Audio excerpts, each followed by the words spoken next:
Guys, special live edition Garden Report. We're not going to hang out forever, but we did want to jump on and talk a little bit about breaking news we had tonight, which is the Marcus Smart contract extension. Marcus Smart, this is something that was reported, it was about a week and a half ago, before Summer League for sure, a couple weeks ago, Bobby.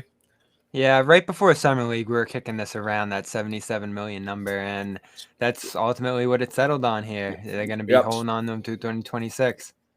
77 was the number thrown out. It was amended to 68. 77 is the max they could pay him, and it escalates as time goes on. So it goes 17, 19, 19, like 20, 22 or something like that.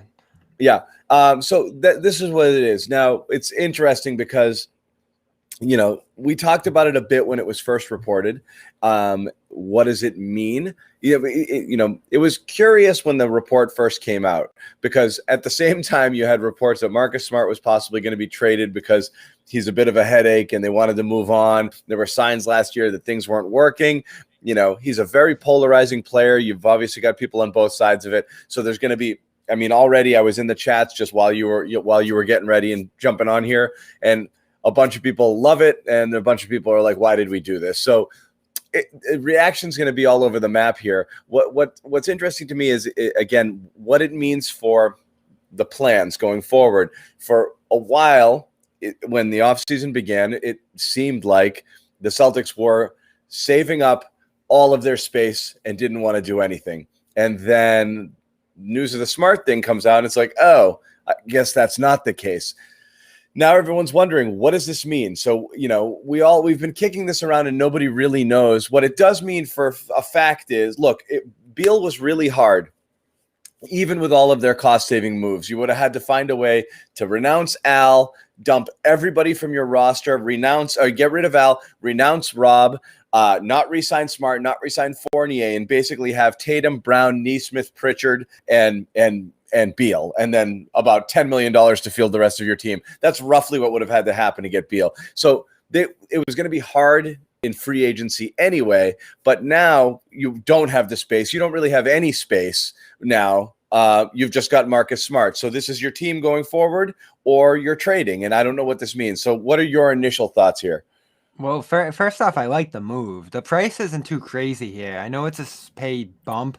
It's going to go up by about $3 million into the first year of the extension here, which isn't crazy. This isn't a mid-20s crazy overpay for Smart here. It is the max that they could have paid him, but you're essentially limited by what you were making before to extend off of. So this is based on that $14 million he was making now, the most they could pay him. It's not that much more than he was getting before. And on top of it, it does help you if you run into a situation here where you either have to trade for Bradley Beal or trade for anyone else, frankly. Now, there is a 6-month period where they're not going to be able to trade him here. So maybe something comes up in that time period where you say, oh, maybe they shouldn't have done that, and they still could have had the flexibility to trade him in any possible deal that comes around here. But ultimately, we've talked about this, John. If Beal isn't necessarily in the cards, they should probably stick with what the core they have going forward, because what are you going to get that's better here? I've never been a person who said that Smart's a detriment, or that Smart just needs to go to shake this up, or Smart needs to go in any kind of deal here. I think you trade Smart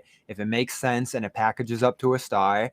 And if that thing isn't out there, then you keep Marcus Smart, because he's a really, really good player. This guy's, his defense did slip a little bit last year. There may be concerns of him possibly sliding more than a normal player would because of the physical aspect of his game. But I'd never liked the idea of possibly letting him go for nothing. Like, that would have been the final straw, I said, of this huge process they've been going through, where it's been Al and Kyrie and Fournier now and Smart. The only thing I'll say is, why isn't Fournier back now? So that's what we said when it first crossed, and I agree with you, Bobby. Like, grudgingly, my offseason plan, seeing as I didn't think they were going to make any trades, was run it back, re-sign Fournier, extend Smart, extend Rob, pray for the That development. would have made sense if you weren't keeping cap space open. If Yeah, you're and not now worried the about cap cap space is space, gone. that's just tax. That's tax. And I don't care. Like I said, I don't care what rich guys pay in tax. That's not, we didn't become basketball fans. We didn't get into this profession to talk about and to manage the cap. That's not important to people who are interested in the welfare of this team. That's a rich guy paying extra money, which you absolutely expect people to do. And you look at the teams who are willing to go deep into their pockets, the Brooklyns and, Golden States and what have you. That's how it works. Think of how good this team would look with Fournier on top of what they have. You pay what it takes, and that's that. So the problem was it would have been a really expensive non-contender, and that's that. So that was the reality. But I didn't see a better path to wins because I never really saw a path to Beal, and because they don't have any tradable assets really to get him or to any third star. So I would rather make this team as good as you can possibly make it by holding on to what you have. And that's it. So I don't get it. I don't get not smart and yes to Fournier. I also don't get why not yes Fournier, no smart. Like at the end of the year, what you were talking about, Bobby, was if you had to pick one, who was more valuable? And I understand once Kemba was traded, the equation changed based on team need. But which player would you rather have for 4 years? That's a tough call. Yes, I did, Mark. I'm sorry. I said it was a done deal. I know. And look, there's still something funny with the Beal situation. And I was just going to bring that up. Yeah, you did go all the way in that week.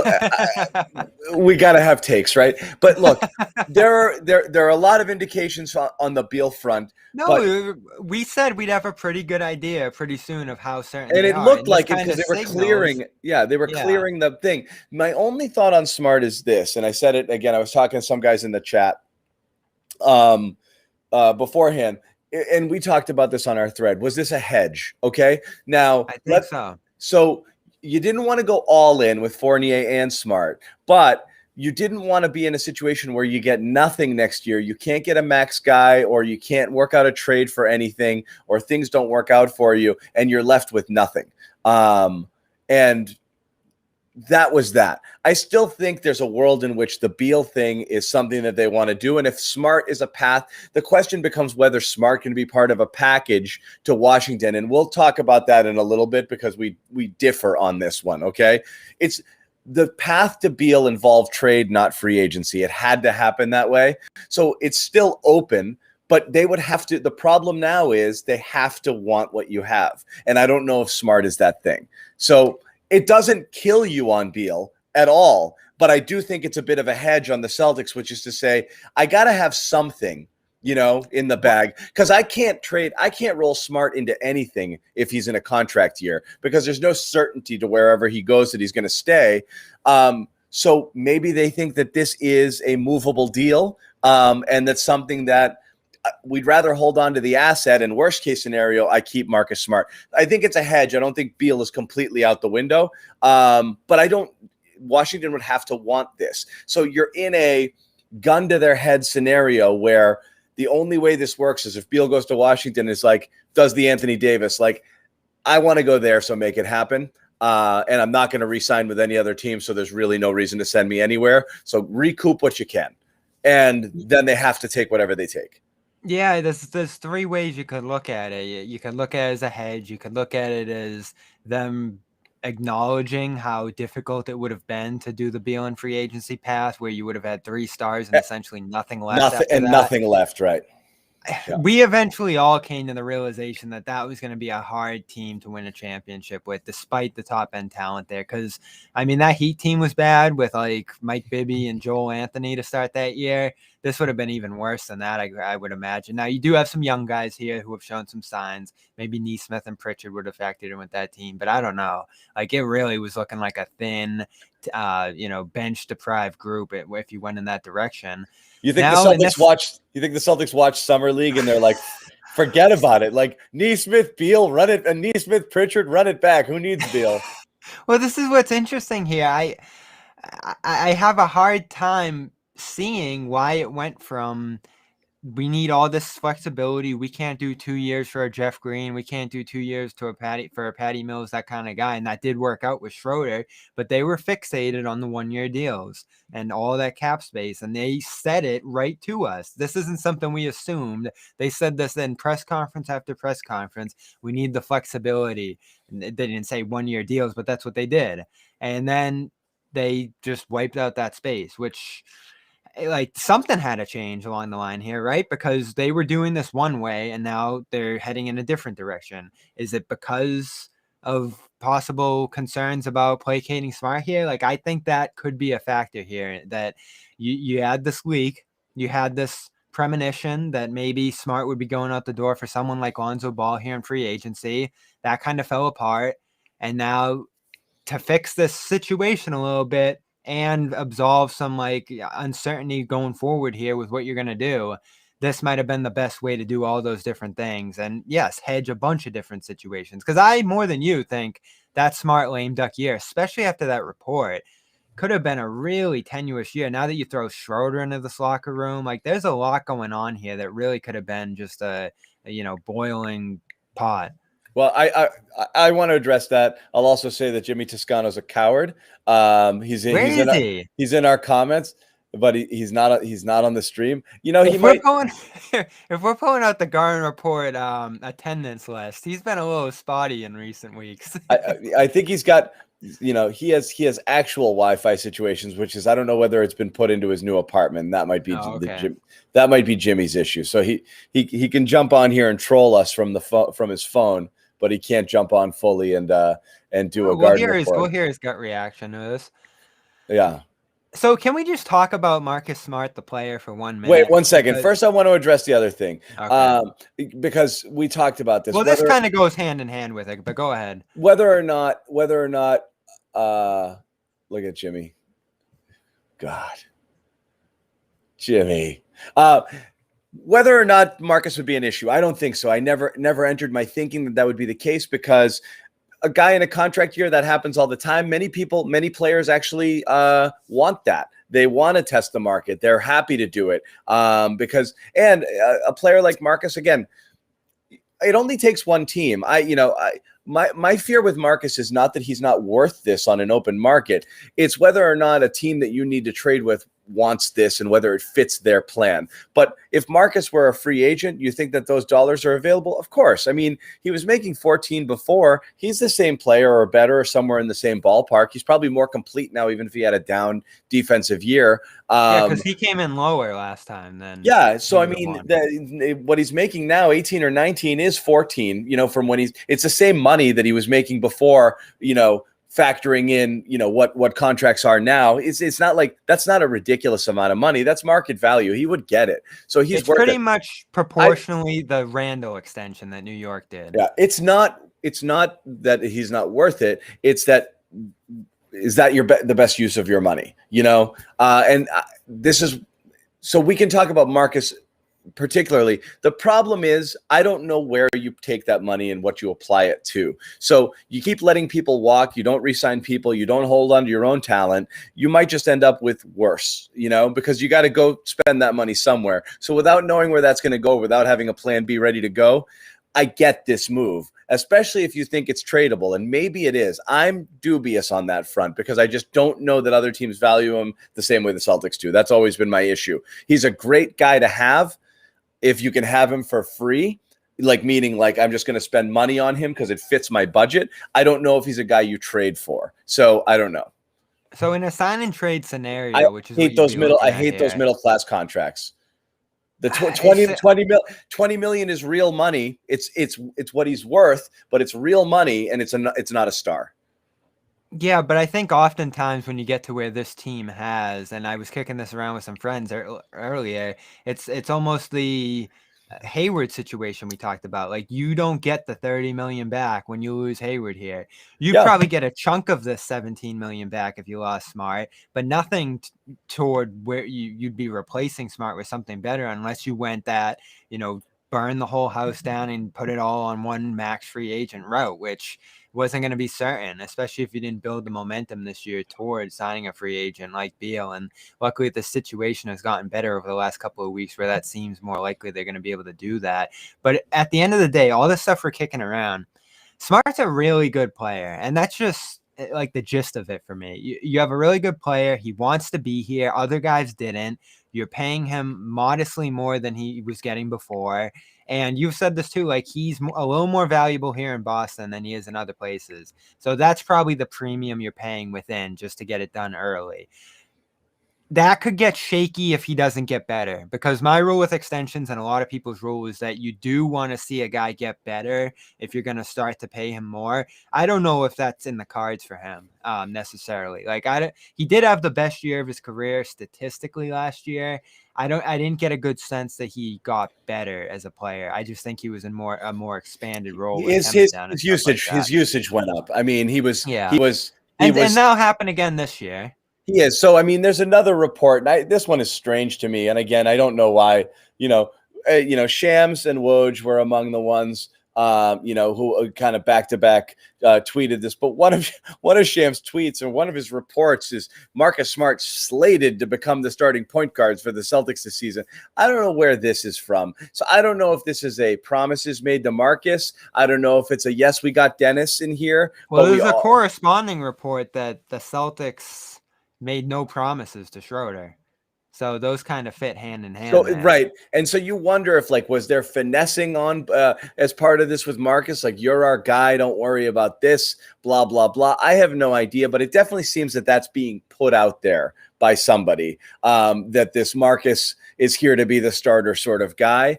So there's this component to it as well. But, let's just assume that there, have been conversations, or this is. Look, nothing's etched in stone. You don't sign in your contract that you're going to be the starter. They can do whatever they can do whatever they want to do. But it makes sense that the intention is for Marcus to be the starting point guard on this team. Ime alluded to this. There was a bit of foreshadowing to this a couple of days ago when you guys talked to Ime down in Vegas, and you guys got a chance to talk to him, and maybe you can paraphrase it better than I can, but it was along the lines of we're gonna run the ball through Marcus's hands. He said he's asked for it, and we're gonna give it to him. Yeah, and so you really get the feeling that the conversations being had here are, you're gonna be our point guard. We're gonna give you money for the next bunch of years, but I need you to be a point guard, and so like I said, as Ime had a couple of comments that you could read a couple different ways. It was very positive about what the expectations are, but also the subtext was, I need you to be less of that other thing. And that other thing could be the guy who's jacking 10, 12 threes a game, which is, again, I know it's in the chat here in the commenters, the thing that drives people. Can that go in the contract?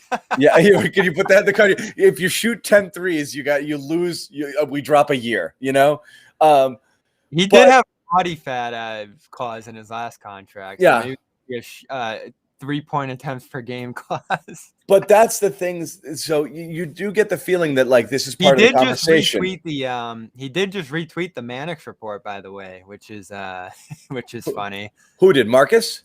Yes. Marcus himself did? Yeah. He went back, dug up the Mannix report, and retweeted it? Yes, he did. So this is what I'm like. That's who Marcus is. Like, respect. And we know kind of thing with the officials, that's why I thought this year him in a lame duck status on this team. Hell, Jared's report on his standing with the team last year, guys getting exhausted with him. How about our Marcus Smart situation? I mean, he's obviously his ears are up. His ear is to the noise. And the shooting. Remember Gary with the shooting to start last year? Yeah.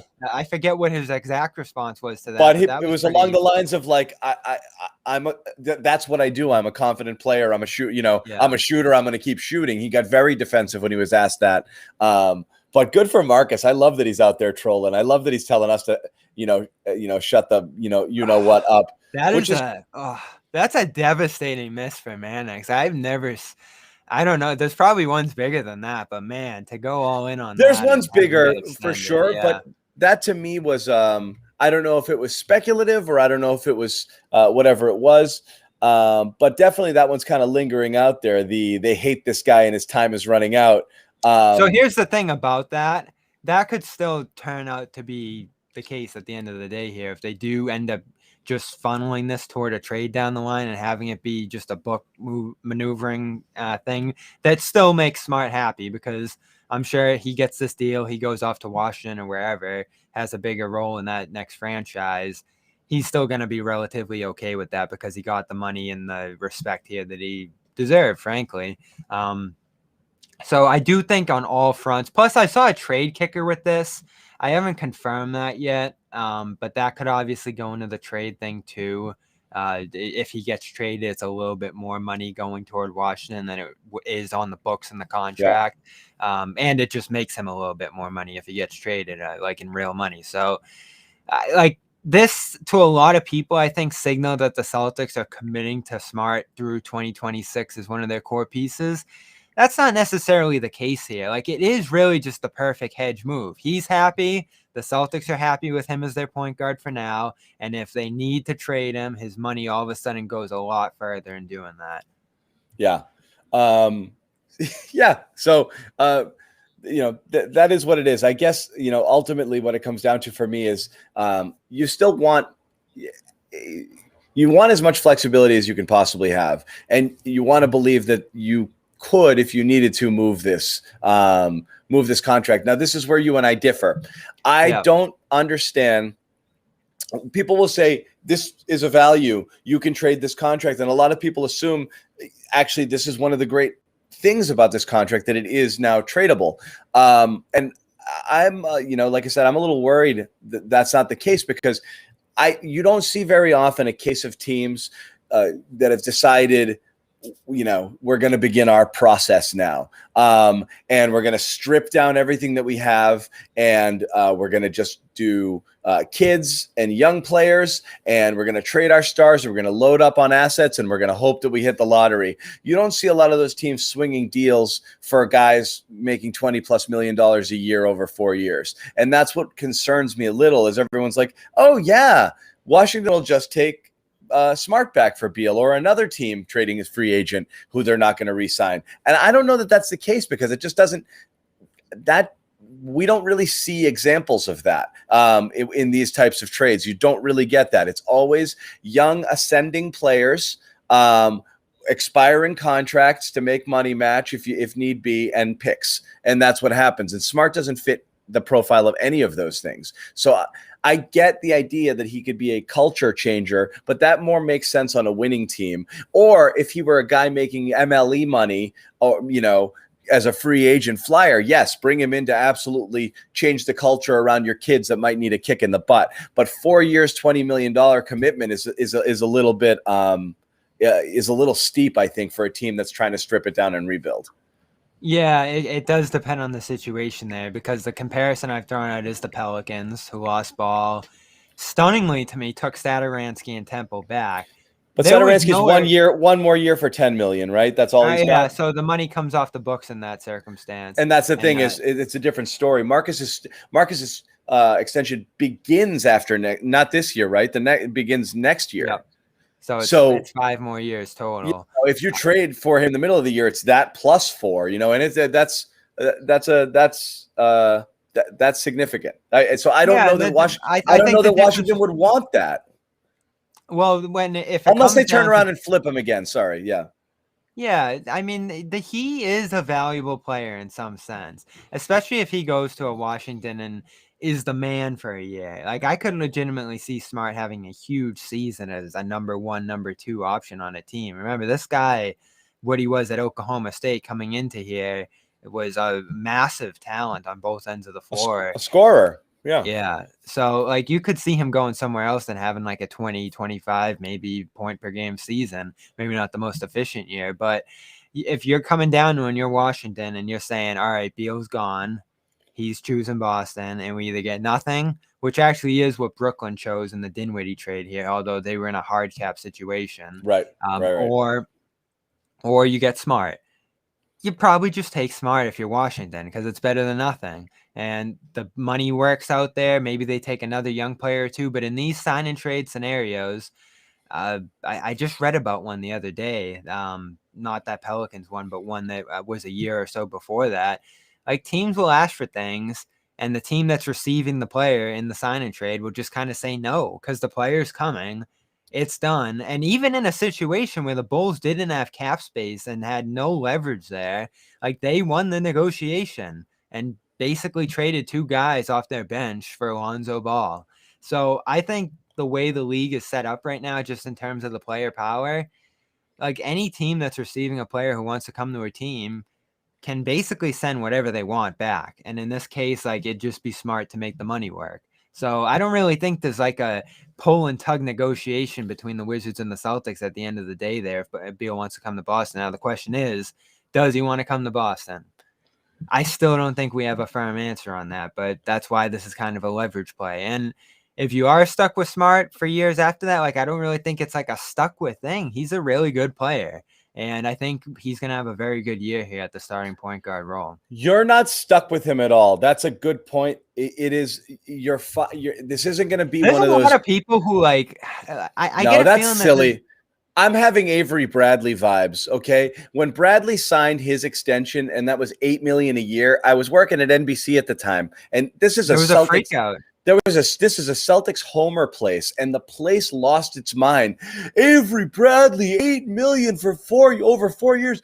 Are you crazy? And I was like, there was another one like that. I was like, wasn't this there? deal is an absolute slam dunk. What is wrong with you people? Like, this will be a bargain in 10 minutes, you know? So yeah, this Smart deal reminds me a little of that, which is like, this is it's still good to have this player. And I don't think you're going to reach a point. He's 27. You're not going to, this isn't in year 2.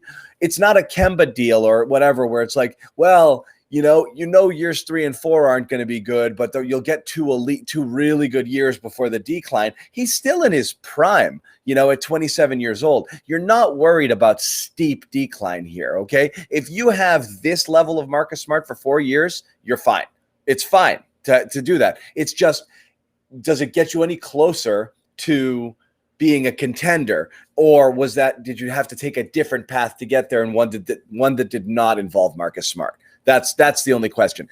As it is, you're right. And that's why I think it's a bit of a hedge. You're fine if he stays here and all he does is play it out. Yeah, the right answer isn't necessarily siphoning talent. And who knows, you could have gone in next season after a great year from him at a starting point guard, and maybe he had to potentially pay more. Like this actually I thought was a really good cap on what they would like, because this under the rules was the most they could pay him. And yes. It actually was a pretty good number. And it's next great offseason, there's no cap at all. And it's great actually, because the Celtics can say, this is the most I've got. And yes. it works for them, and for Marcus, it's like, this is pretty close to what I'm going to get anyway, so I'll just take it. So it is. You're right. It works for both sides here. The one thing, I'll put my Sonny hat on. Okay, I tend to look at things. No, but you look at things critically, and again, for me, it's do they know what they're doing and what the next move is? I'm not sure, but again, I do think the hedge is what makes sense. Is this a championship contending team? No. Without major things breaking their way, players reaching new levels or new heights that we don't expect, like a Nesmith or a Rob or something like that. No, probably not. But to put like a sunny perspective on it, we have not had a year. Marcus Smart has never in his career had a year where it said, it's your ball, son. Take it. You're the guy. Run the show. Be the point guard from year 1 in the league till now. He's been stuck as a tweener, a bench guy, playing some 2, playing backup point guard, thrust into the starting lineup at times, but he's never had one role, and that's, you're the starting point guard for this team, and you have a job to do, and that job is to distribute, to run the pick and roll with Rob, to get the ball into the Jays' hands, to keep the ball moving, and to play 94 feet of defense. Go, and maybe that will help, like, get rid of some of the frustrations people have, because Marcus Smart, for better for worse, is one of those guys who tries to give the game what it needs. We got a preview of it in the playoffs. But he tries to give the game what it needs, but it needs different things on different nights, and so that's why some nights you have Marcus Smart shooting 12 threes, and why other times you have Marcus Smart taking 4 field goals or whatever. But I want to see this is where I would say I could feel a little better about it is be this guy. He was the only guy last year on the team. He's the best distributor that they had. Run the point and see how it goes. Let's see how that goes. And you don't have to be anything else there. So, there's no Kemba, there's no interchange, there's no different lineups every night. So that's what I'll say is my, perspective on, this might turn out better. Like we're saying, I think most Celtics fans are looking at it saying, if we get the same player, there's a chance you get a better player. There is. Yeah, and they have a little depth at the guard position now, and at the wing to some degree, where they can kind of offload some of his responsibilities at certain points if he needs to focus on a defensive assignment. You have some other like ball general guards in here, and Richardson and Schroeder now, who can take the responsibility. They can play a bunch of different ways this year, and that's something Ime talked about last week as well. Like they can go a little bigger. There's probably some nights where Schroeder could lead the offense, and Smart can be hounding a Kyrie type and really focused in on the defensive end of the ball. Sure. I thought how thin their offense last year was really hurt Smart because he was so focused on offense and thrust between so many roles, frankly, with the whole Kemba situation going on, that like it was just a kind of unstable year for him, and that's the kind of year he had. It was all over the place, and then you threw the injury in the the cards there. That was a very severe one. So, like I think this will be a big bounce back year for Smart. I think all the numbers point toward him being a strong point guard option, like you talk about when he's given the opportunity. We got a preview of it in the playoffs where he was really good. You look at his playoff numbers in that Brooklyn series; they were awesome. He's just a great passer. And when the lineup's been him at pointed attack at point guard and not Kemba, Irving, the team's defensive numbers have been outstanding. So to finally have that be the way the team's oriented, I think is a little bit refreshing because there's been periods where they've been able to play that way as a team. But for most of the time, the Celtics have been a team that's built around an offensive point guard who doesn't defend, and Smart's kind of overcompensating for and it. So, and that's the other thing is when you look at the,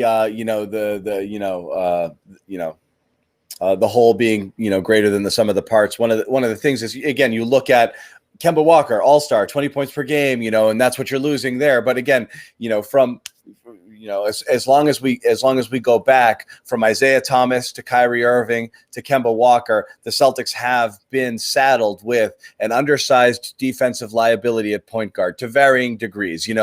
Isaiah being obviously the worst, and a guy who was at risk of being played off the floor late in games because he was so exploitable because of his height. To other guys who just were just pick magnets, just guys who, Kyrie was on and off with his defensive effort. Kemba tried, there wasn't much he could do. For the first time ever, you have a 6'4" point guard who could guard the other team's power forward if you needed.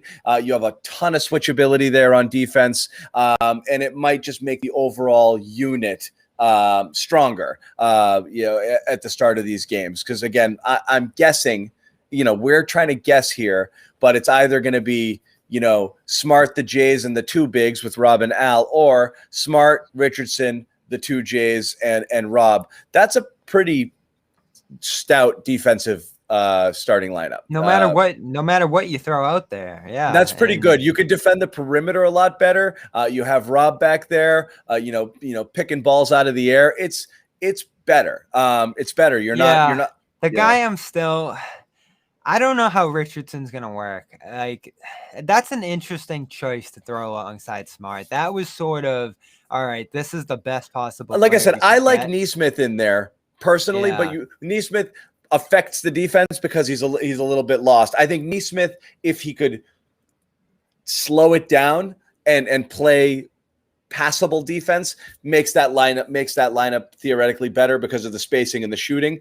But again, to put my Sonny hat on, Richardson is a guy who, again, it was, a couple of years ago looked like he was an ascending star, like a next, tier 2 superstar type player, like a Robin to someone's Batman, and really kind of fell off a little bit after that. Didn't work out in Philly, and then just he was next to big ball handlers in all those spots, and the problem here is he still kind of is, right? Yeah, Tatum. Smart's going to be on the ball a ton. And then he's probably, Schroeder's your bench point guard. So, like, he's an off-ball shooter again, kind of, in this situation. Maybe a secondary ball handler. But I don't know. Like Ime just casually threw out there, we're gonna get his shooting back up, and it's like, is this kind of a role where that's going to be conducive to doing that? I don't know. I And get again, it. but you're looking at if you've got Tatum and I mean, look at it this way: if you're a number 2 offensive option on a team, that means you get X amount of attention drawn your way. But you've got Rob with whatever gravity he's pulling his way, going to the basket, and the 2 Jays who are going to attract attention. You have to imagine in that lineup, Richardson would get a fair share of open looks.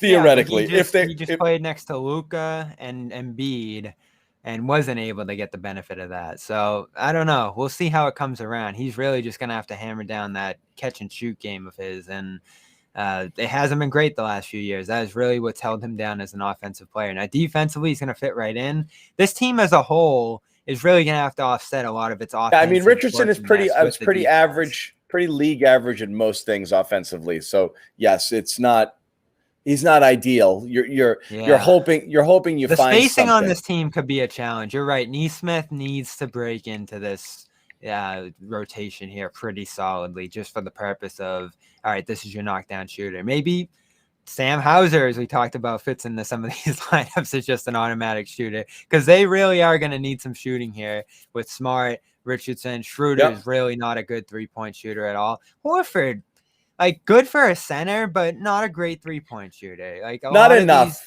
Yeah, not enough. It's again, you just don't. It's gonna be. We've seen these Celtics teams before where a lot of guys can take the 3, like the Jay Crowder teams. Like, but everyone is the same. Everyone shoots 36%. Like there are this is even more extreme than that, I think. Yeah.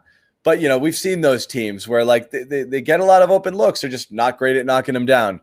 But those teams were really good because they had a strong defensive floor, and this team has an even higher defensive floor than those groups. I mean, I said this last year, and it came back to bite me, but this looks like the makings of a team that could be number 1 on defense in the league. It really does. I mean, look, it does, and it'll have to make up for it because you're right. You are lacking in a little bit of shooting here. Which is good because when you're a defensive team, there's not as much variance. But this is why night in and night out. This is why, not to overreact to everything we've seen in Summer League, this is why seeing Pritchard do what he's doing and seeing Neesmith doing what he's doing on a team that sorely needs shooting. And what's funny is Neesmith isn't even doing it with spot up shooting. He's actually been, getting his buckets, being a little bit more aggressive, getting to the basket, a little in between game we haven't seen. But that's the goal. You need to develop a player like that to fit this team and what this team needs. It's too. You need Neesmith in 2 years this year, and you're just probably not going to get it. The player he'll be 2 years from now. If you could have him right now, that would be ideal. I just don't think he's there. Well, it makes me maybe by too. midseason. I don't know. Well, what's good last year, obviously, the whole defensive situation was so bad that when they had their issues on defense, it was all the more exposed.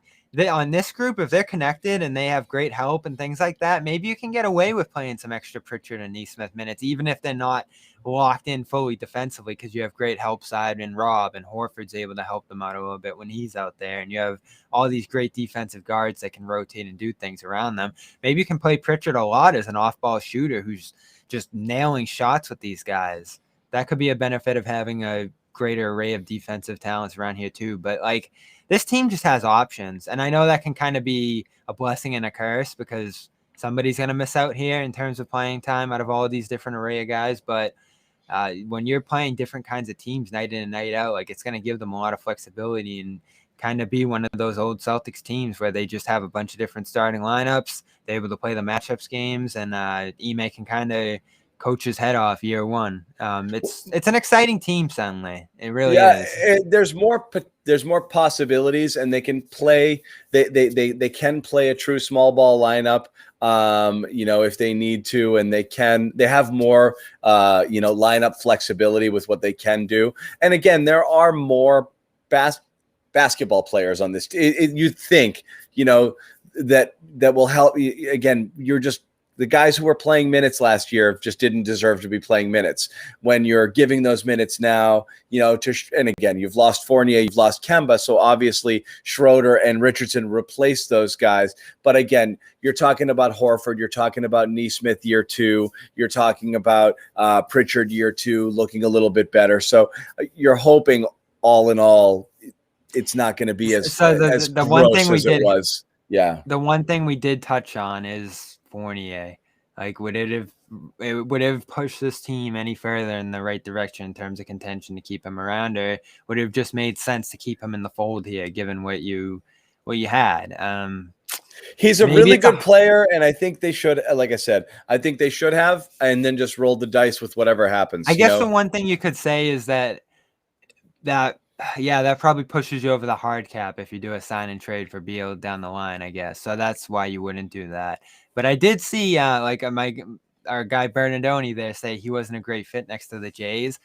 I disagree with that. Like, the catch and shoot dominance that he showed in that short little stretch there, 7 of 11 games from 3, great secondary playmaking and scoring. The defense wasn't great, but it wasn't the worst in the world that people made it seem.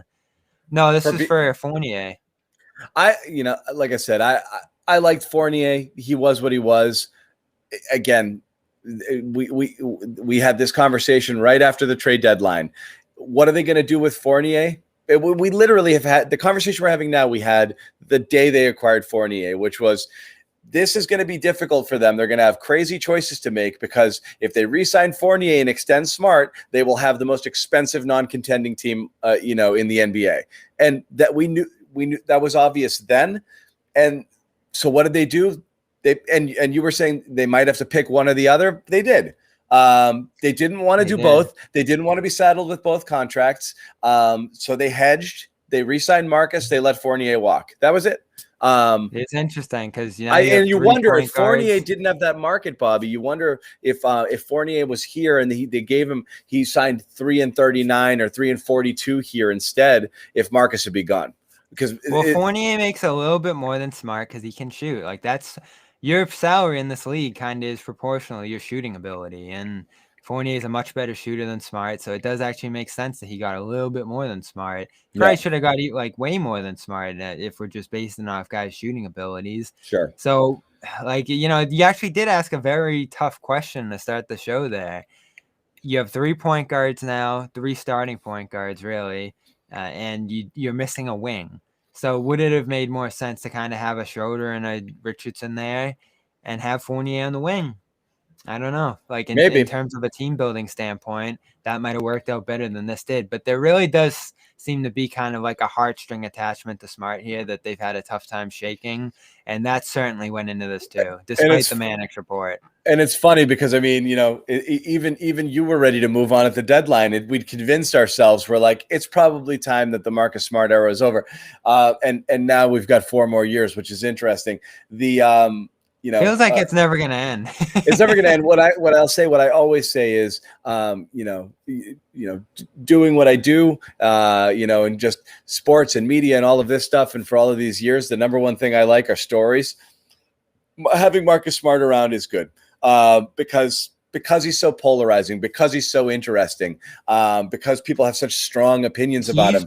He's been the center of Celtics talk on this network since the day he was drafted. He pretty much is CLNS Media's center of attention. So you know me, I love stories. I love stuff that the best thing is having something that people are equally passionate about on both sides, and Marcus Smart is that thing, and it'll continue here, and we'll see. What you're hoping is there's a version of Marcus Smart that exists that makes everybody happy. But there's a world in which it goes in the wrong direction and everybody's, really pissed off too. So we'll see. My guess is getting there. He turned a lot of people in recent years. It's going to be something in the middle. Yeah. Yeah. And now that he's in a bigger role, maybe it could reverse the other way just because of how much more important he's going to be. Frankly, the truth about him is that he would be in a much better situation as a 6th man on the team than a 3rd man where he is right now. And that was some of the trouble they got into last year with him. but I don't doubt his abilities, and that's why I do kind of trust him as the starting point guard on this team, because I've seen his passing, I've seen his pick and roll prowess, I've just seen his connectivity with guys, and I did write just about a month ago like how, what moving on from him and staying with him are both pretty good options, because I thought there'd be value in moves out there like Alonzo Ball that made sense, Yeah. just in terms of moving in a younger direction and keeping things in line with the Jays here. But I also think him as a starting point guard for a year is going to be really interesting here. So this is going to kind of be a decisive year for everybody's view on him, and justifiably so. The problem is, if it goes in a bad direction, there's 4 years after that. That's when you're stuck. It is, but I don't think it's going to happen. So, No, I think it's going to go well.